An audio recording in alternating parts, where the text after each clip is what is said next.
Good morning everyone. Good morning class 8 student. Today we are going to do Track on English class 8 chapter number 4 page number 32. Question answer. Answers लिखना एकदम से आसान होता है अगर हम लोग क्वेश्चन को सही तरीके से समझ पाएंगे. First of all, objective questions. After how many years did two friends meet? After how many years did two friends meet? Story में हम लोगों ने पढ़ा दो दोस्त थे, बॉब एंड जिमी. कितने सालों के बाद वे लोग मिले थे? 20 years. उन लोगों की मुलाकात हुई थी 20 years के बाद, क्योंकि उनका प्रॉमिस था 20 years के बाद मिलने का. तो अभी मैं क्वेश्चन आंसर भी करवाता जाऊंगा और एक एक करके स्टोरी को बार बार रिपीट करते जाऊंगा जिसमें कि आपका कोई भी कंफ्यूजन नहीं. Question number 2. What was the age of Bob when he started for the west to make his fortune? Most of you might have forgotten, but I will remind you. It is written in the story clearly that at the time of getting apart, जिस समय वो दोनों दोस्त एक दूसरे से जुदा हो रहे थे, उस समय जिमी का एज था 20 और बॉब का एज था 18. जिमी बॉब से 2 साल बड़ा था. Jimmy was 20 and Bob was 18. तो स्टोरी को जब भी हम लोग पढ़ते हैं, जब भी हम लोग स्टोरी को पढ़ेंगे या जब भी मैं आपको स्टोरी सुनाऊंगा, तो बस एक बात अपने दिमाग में रखना है कि सिर्फ स्टोरी नहीं सुननी है. स्टोरी जैसे ही कंप्लीट होगा हमें क्वेश्चन आंसर करना है. So must listen everything carefully, must read the story carefully so that you remember the thing and you can immediately answer. Let us come down to question number 3. The theme in this story is about loyalty versus the. Question समझो पहले, इस story का मकसद क्या है, इस story का lesson क्या है, इस स्टोरी का थीम क्या है, स्टोरी किस चीज के ऊपर लिखी गई है. तो उसमें से एक तो इंपॉर्टेंट एस्पेक्ट था लॉयलिटी. लॉयलिटी का मतलब होता है ईमानदारी. तो दोनों दोस्त एक दूसरे के प्रति लॉयल थे, दोनों अपनी दोस्ती के प्रति वफादार थे, दोनों दोस्तों ने अपना प्रॉमिस पूरा किया था. तो लॉयलिटी. और क्या देखने के लिए मिला? दोनों दोस्त मिले तो, लेकिन उनमें से एक दोस्त जिमी पुलिस ऑफिसर बन गया था और दूसरा दोस्त बॉब एक क्रिमिनल बन गया था. तो दोनों ही दोस्त लॉयल थे, दोनों में लॉयल्टी था, दोस्तों के प्रति वफादारी था. बॉब हजारों मील से चलकर आया था और जिमी भी बिल्कुल अपने परफेक्ट समय पे पहुंचा था. तो दोनों ही दोस्तों में लॉयल्टी तो थी, लेकिन एक बात और था. जिमी बॉब से मिला नहीं, मिला लेकिन उसने अपनी आइडेंटिटी नहीं बताई. उसने नहीं बताया कि मैं ही जिमी हूं, क्योंकि Jimmy was a police officer and Bob was criminal. और जिमी ने लॉ को दोस्ती के ऊपर रखा था.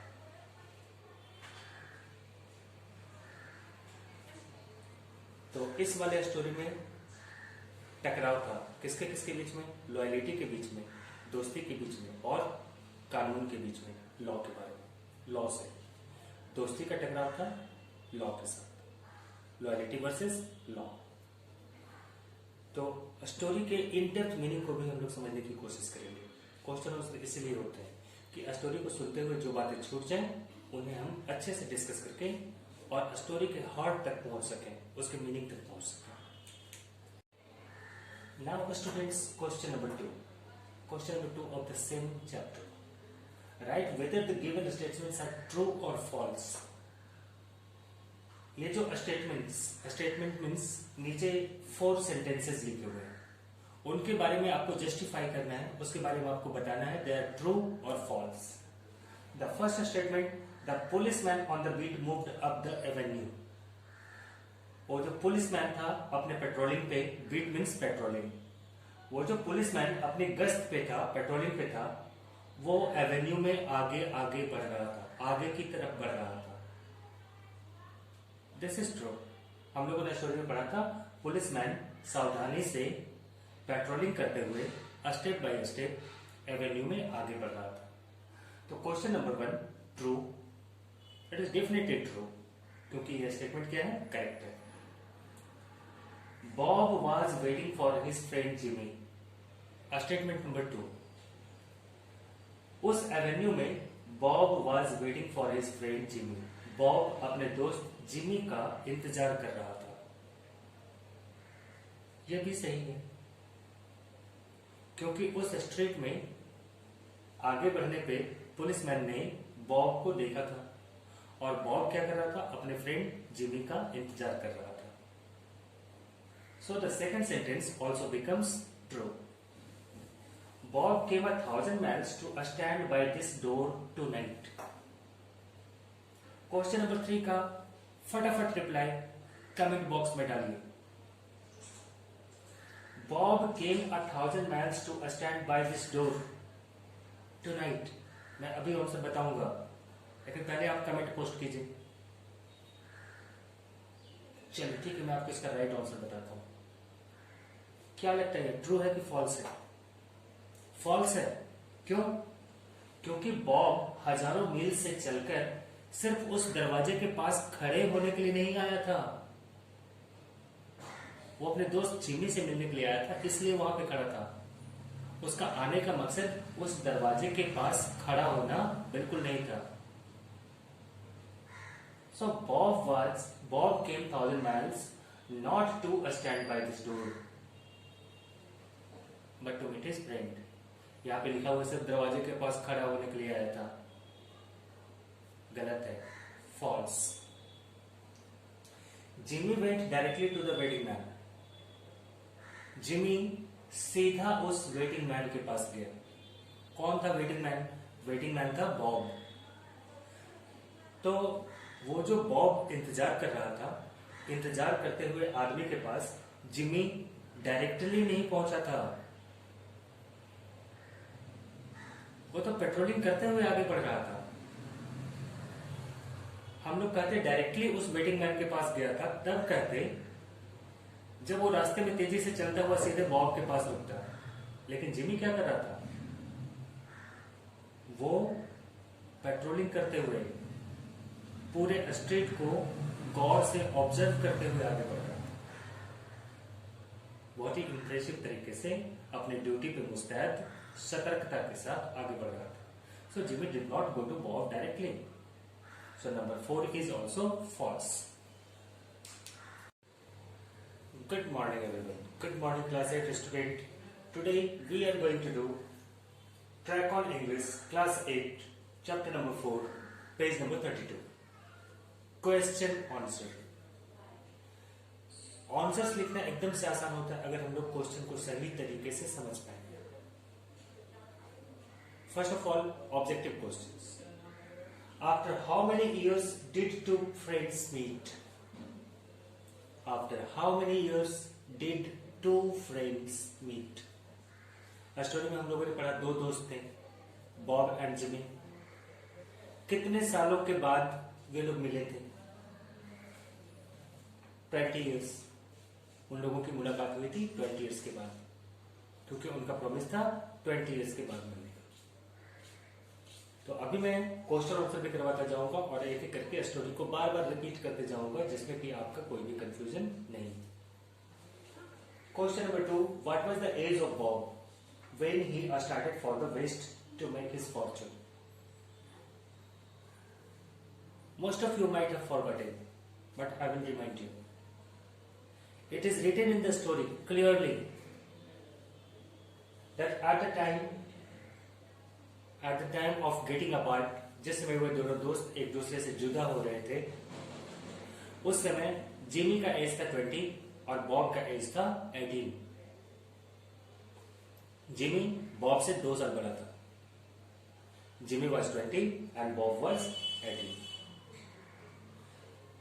तो स्टोरी को जब भी हम लोग पढ़ते हैं, जब भी हम लोग स्टोरी को पढ़ेंगे या जब भी मैं आपको स्टोरी सुनाऊंगा, तो बस एक बात अपने दिमाग में रखना है कि कि सिर्फ स्टोरी नहीं सुननी है, स्टोरी जैसे ही कंप्लीट होगा हमें क्वेश्चन आंसर करना है.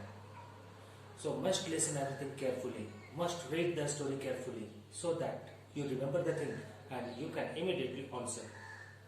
Let us come down to question number 3. The theme in this story is about loyalty versus the question समझो पहले. इस स्टोरी का मकसद क्या है, इस स्टोरी का लेसन क्या है, इस स्टोरी का थीम क्या है, स्टोरी किस चीज के ऊपर लिखी गई है. तो उसमें से एक तो इंपॉर्टेंट एस्पेक्ट था लॉयलिटी. लॉयलिटी का मतलब होता है ईमानदारी. तो दोनों दोस्त एक दूसरे के प्रति लॉयल थे, दोनों अपनी दोस्ती के प्रति वफादार थे, दोनों दोस्तों ने अपना प्रॉमिस पूरा किया था. तो लॉयलिटी. और क्या देखने के लिए मिला, दोनों दोस्त मिले तो, लेकिन उनमें से एक दोस्त जिमी पुलिस ऑफिसर बन गया था और दूसरा दोस्त बॉब एक क्रिमिनल बन गया था. तो दोनों ही दोस्त लॉयल थे, दोनों में लॉयल्टी था, दोस्तों के प्रति वफादारी था. बॉब हजारों मील से चलकर आया था और जिमी भी बिल्कुल अपने परफेक्ट समय पे पहुंचा था. तो दोनों ही दोस्तों में लॉयल्टी तो थी, लेकिन एक बात और था, जिमी बॉब से मिला नहीं, मिला लेकिन उसने अपनी आइडेंटिटी नहीं बताई. उसने नहीं बताया कि मैं ही जिमी हूं, क्योंकि Jimmy was a police officer and Bob was criminal. और जिमी ने लॉ को दोस्ती के ऊपर रखा था.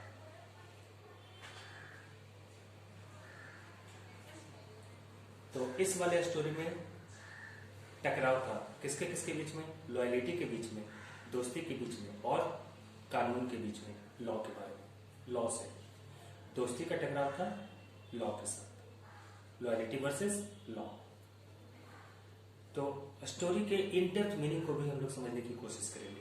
क्वेश्चन इसीलिए होते हैं कि स्टोरी को सुनते हुए जो बातें छूट जाएं उन्हें हम अच्छे से डिस्कस करके और स्टोरी के हार्ट तक पहुंच सकें, उसके मीनिंग तक पहुंच सकें.